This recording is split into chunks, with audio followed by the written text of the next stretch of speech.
éloigner tous les dangers pour les passagers. S'il y a une branche d'arbre qui est dangereuse pour les gens, qui frappe à l'œil ou au visage, pour casser cette branche. Et la pudeur est une branche de la foi.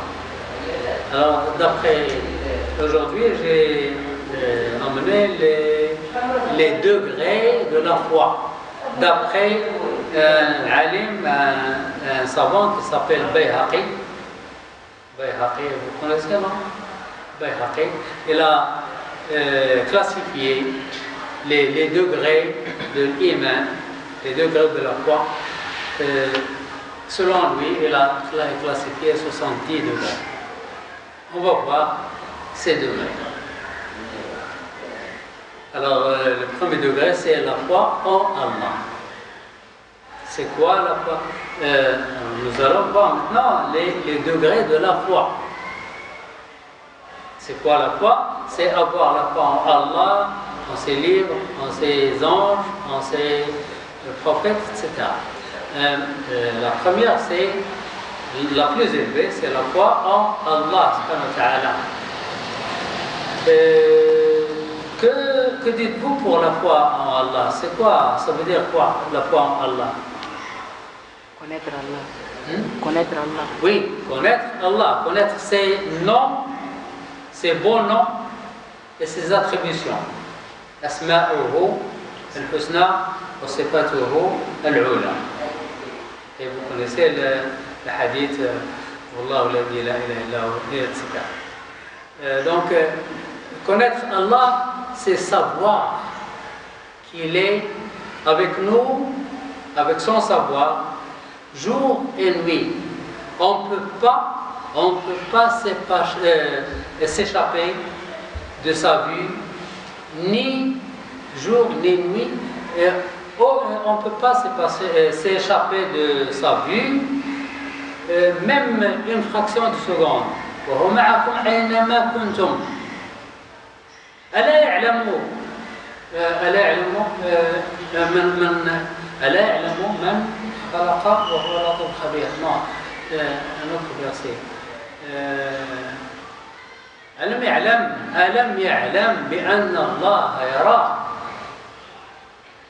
ولقد خلقنا الإنسان ونعلم ما توسوس به نفسه ونحن أقرب إليه من حبل الوريد. خلقناه ونحن أعلم وهو يعلم ما تخفي خائنة الأعين وما تخفي الصدور. Il connaît tout. Il nous connaît plus que nous-mêmes. Il connaît ce que nous allons penser avant de penser. Il connaît ce qui existe, ce qui existait, ce qui va exister et ce qui n'existe pas si jamais il existait. يعلم ما هو كائن وما كان وما سيكون وما لا يكون لو كان كيف يكون. Donc il est omniscient. Et il ne faut pas oublier qu'il nous regarde et qu'il est toujours avec nous. Donc, puisqu'il est toujours avec nous, il nous regarde toujours. Qu'est-ce que nous devons faire? Tout ce que vous le faites devant ses yeux. Alors il faut avoir honte de faire quelque chose de mal. Imaginez que vous êtes avec un roi de la terre, et vous voulez, il vous regarde. Imaginez que vous êtes avec un roi de la terre, et vous voulez faire quelque chose de mal, mais lui, il vous regarde. Est-ce que vous pouvez le faire? Non, vous ne pouvez pas le faire. Et c'est un roi de la terre, vous pouvez le détourner. Vous pouvez faire quelque chose comme ça, en le regardant, mais lui, il ne sait pas ce que vous faites derrière. Mais Allah, subhanahu wa ta'ala, vous ne pouvez pas le tromper. Donc, il faut le jour du jugement, Allah subhanahu wa ta'ala demande à la personne, le jour tel un tel, tu as fait ceci. Et on ne peut pas nier. Oui, mon Seigneur, oui. Pourquoi tu l'as fait? Non, mon Seigneur, je l'ai fait parce que je l'ai fait. Est-ce que tu as une excuse? Non, mon Seigneur. Est-ce que les anges ont fait une injustice contre toi? Non, mon Seigneur. Non. Et pourquoi tu t'es caché des gens et tu ne t'es pas caché de moi? Pourquoi tu te caches des gens? Tu entres à la maison, tu fermes et tu fais ce que tu veux. Mais moi, j'étais toujours avec toi. Pourquoi tu ne m'as pas pris en considération? Alors là c'est la sueur qui sort et ça dépend de CIA. Il y a des gens qui sont trempés dans la sueur jusqu'à la cheville, d'autres jusqu'au genou, d'autres jusqu'à la ceinture, d'autres jusqu'au cou et d'autres jusqu'à la bouche.